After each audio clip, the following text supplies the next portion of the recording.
আমরা সকলে জীবনে ঈশ্বরের কাছে কিছু না কিছু প্রার্থনা করি, আর ঈশ্বর যখন আমাদের মনস্কামনা পূরণ করেন তখন আমরা প্রসন্ন হয়ে যাই। কিন্তু যখন ঈশ্বর আমাদের মনস্কামনা পূর্ণ করেন না, তখন আমরা ভাবি, সন্দেহ করি যে সত্যি ঈশ্বর আছেন।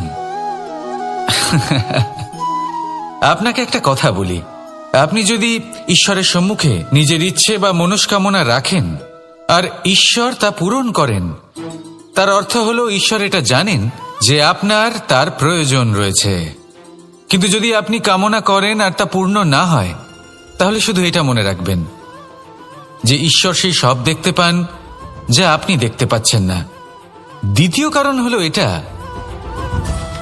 ঈশ্বর এটা খুব ভালো করে জানেন যে যে ইচ্ছে আপনি রাখছেন সেই ইচ্ছে আপনি নিজের জোরে পূর্ণ করতে পারেন। তাই যদি আপনার ইচ্ছে ঈশ্বর পূর্ণ করেন, তাকে ধন্যবাদ জানান, আর যদি উনি আপনার ইচ্ছে পূর্ণ না করেন, তাহলে আরো ধন্যবাদ জানান। কারণ হয় উনি আপনার মঙ্গল চাইছেন, বা উনি আপনাকে ততটাই যোগ্য বলে মনে করছেন যে আপনি নিজেই নিজের ইচ্ছে, নিজের স্বপ্ন পূরণ করতে পারবেন। নিজের কর্ম করতে থাকুন, জীবনের সামনে এগোতে থাকুন, আর আমার সাথে ভালোবেসে বলুন, রাধা রাধা। একটা গাই আর একটা বাছুরের মধ্যে কেমন সম্পর্ক থাকে? একটা গাই নিজের বাছুরকে ডাকে, আর সেই বাছুর হাজার হাজার গাইয়ের মধ্যে থেকেও নিজের মাকে চিনতে পেরে যায় আর নিজের মায়ের সাথে এসে জড়িয়ে পড়ে। আর কিছুটা ঠিক এরকমই সম্পর্ক হলো আপনার কর্ম এবং আপনার কর্মফলের মধ্যে। আপনি যেমন কর্ম করবেন, আপনার কর্ম আপনার কর্মফলকে ডাক দেবে, আর আপনার কর্মফল কোথাও না কোথাও থেকে আপনাকে খুঁজতে খুঁজতে এসে আপনার সাথে জড়িয়ে পড়বে। তাই উচিত এটাই হবে যে আপনি সৎকর্ম করুন, কারণ ঈশ্বর যদি আপনাকে আপনার ভুলের জন্য ক্ষমা করেও দেন, আপনার কর্ম কিন্তু করবে না। তাই যদি আপনি দুষ্কর্ম করতে চলেছেন, তাহলে আপনি প্রস্তুত থাকুন, আর যদি আপনি শুভ কর্ম করতে চলেছেন, তাহলেও আপনি প্রস্তুত থাকুন। আপনার কর্ম যেমন হবে তেমন ফল আপনার কাছে নিজে থেকেই চলে আসবে। আজ না হোক কাল, কাল না হোক অন্য কোনো সময় অবশ্যই আসবে। আসুন আমার সাথে ভালোবেসে বলুন, রাধা রাধা। আম এবং নিম, এই দুই যে যার স্থানে অত্যন্ত বিশেষ, অত্যন্ত শ্রেষ্ঠ। আম আমাদের শক্তি বাড়ায়, আর অন্যদিকে নিম রোগের সাথে লড়াই করার আমাদের ক্ষমতা বাড়ায়। এবার আম অত্যন্ত মিষ্টি হয় আর নিম অত্যন্ত তিক্ত। তাই এই কারণে কি নিমের নিরাশ হওয়া উচিত বা নিজেকে ঘৃণা করা উচিত? তার স্বাদ তিক্ত? কখনোই নয়। দেখুন, নিম তিক্ত, এতে নিমের কোনো দোষ নেই। দোষ হলো জিহ্বার, যে মিষ্টি পছন্দ করে, তিক্ত পছন্দ করে না। কিন্তু যদি আপনি নিজের জীবনে নিমের প্রয়োগ না করেন, তাহলে আপনার রোগ প্রতিরোধ ক্ষমতা বাড়বেই না। তাই নিম হলো অত্যন্ত গুরুত্বপূর্ণ। এর থেকে আপনি কি শিক্ষা পেলেন? এটাই যে জীবনে কখনো অন্য কারোর মাপকাঠি দ্বারা নিজেকে পরখ করবেন না।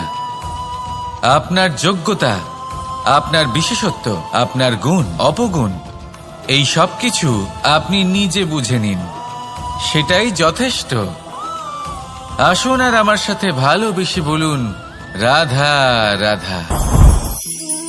আপনি কি কখনো কুয়ো থেকে কাউকে জল বের করতে দেখেছেন? একটা পাত্রকে দড়ি দিয়ে বাঁধা হয়, তারপর তাকে কুয়োতে ফেলা হয়, টেনে তুলতে হয়, তবেই জল পাওয়া যায়। খুব সহজ ব্যাপার।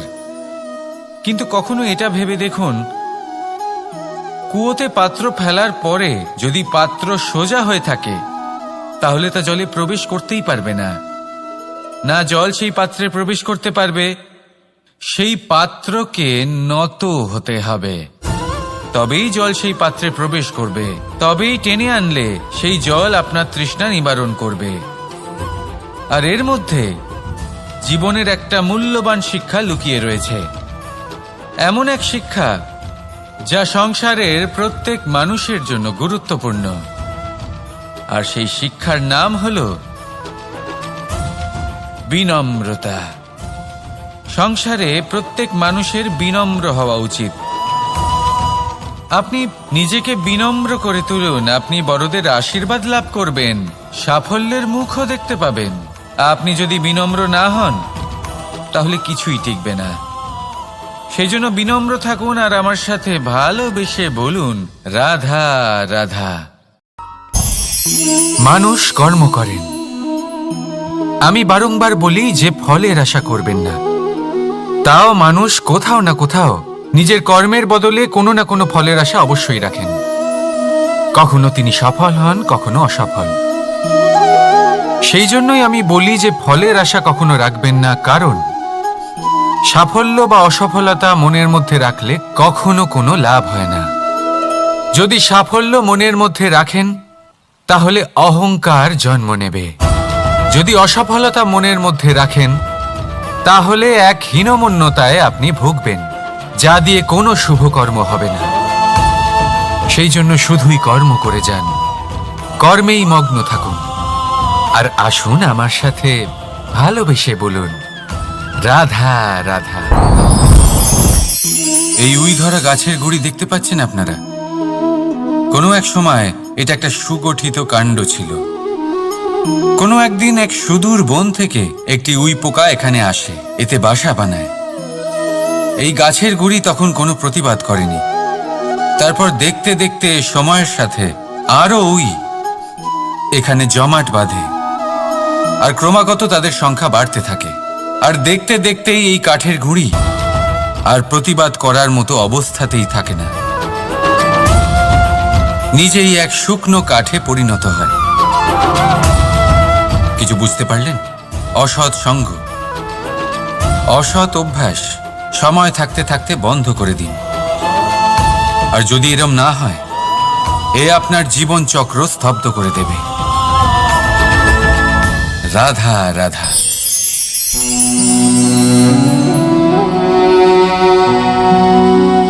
করে দিলাম শেষ। সংসার সর্বদা কৃষ্ণকে এই কথা শোনাবে যে কৃষ্ণ নিজেই নিজের মামার হত্যা করেছে। কিন্তু এটা সময়ের প্রয়োজন ছিল। আর এই কিন্তু হত্যা নয়, বধ ছিল। আর ব্যক্তি নিজের বধ নিজেই ডেকে আনে। এই সংসারে এগিয়ে চলা অতি আবশ্যক, কিন্তু কোথায় নিজেকে থামাতে হবে সেটা জানা তার চেয়েও বেশি আবশ্যক। আর যে এটা বুঝতে পারে না তার অন্ত সুনিশ্চিত। যে ব্যক্তি নিজের ভুল বুঝতে পারে তার মুক্তি লাভ হয়, আর যে স্বীকারও করতে পারে না তার বধ সুনিশ্চিত। মথুরার রাজা কংস, তার বধ এই জন্য হয়নি কারণ সে আমায় হত্যা করার প্রয়াস করেছে, আমার মাতা পিতা বা আমার দাদুকে বন্দী করেছে।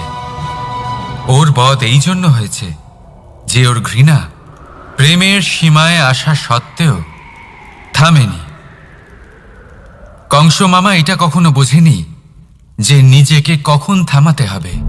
আর যা কিছু সে করেছে, যত পাপ সে করেছে, তা নিয়ে কখনো মন্থনও করেনি।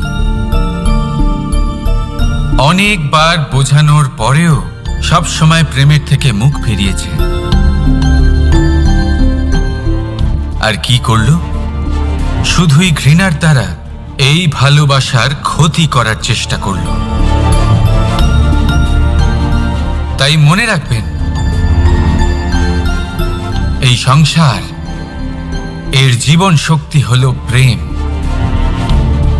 আর যে এই প্রেমের ক্ষতি করার চেষ্টা করবে তার অন্ত, তার বধ সুনিশ্চিত। রাধা রাধা। বন্ধু আর শত্রু প্রত্যেকের জীবনের একটা বড় অংশ এর উপরে নির্ভরশীল হয়ে থাকে। আপনার জীবনে সফলতা আর অসফলতাও এর উপরে নির্ভরশীল। কিন্তু এই বন্ধু এবং শত্রুদের খুঁজে পাওয়ার জন্য আপনাদের বাইরে যাওয়ার প্রয়োজন নেই, কারণ এরা স্বয়ং আপনার ভেতরেই আছে।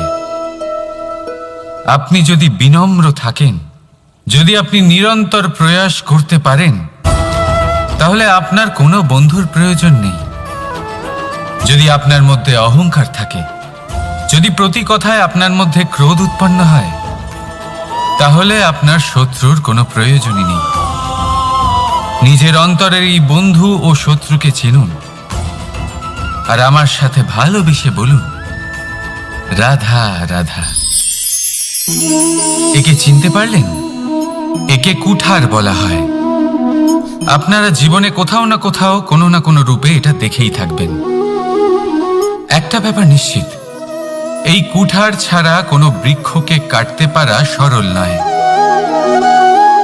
এবার আপনি কখনো এটা ভেবেছেন, এই কুঠার, এর এই অংশ, এর মুখটাই যদি না থাকে তাহলে কি হবে? এই শুধুমাত্র কোনো বৃক্ষই নয়, তার কোনো ডালও কাটতে সক্ষম হবে না। এবারে ভাবুন, এই শুকনো কাঠের হাতল এ আমরা কোত্থেকে পেলাম? কোনো এক বৃক্ষ থেকেই। সেই ডাল যাকে কেটে ফেলা হয়েছিল এক বৃক্ষকে কাটার জন্য, এই ডালই শস্ত্ররূপে প্রস্তুত।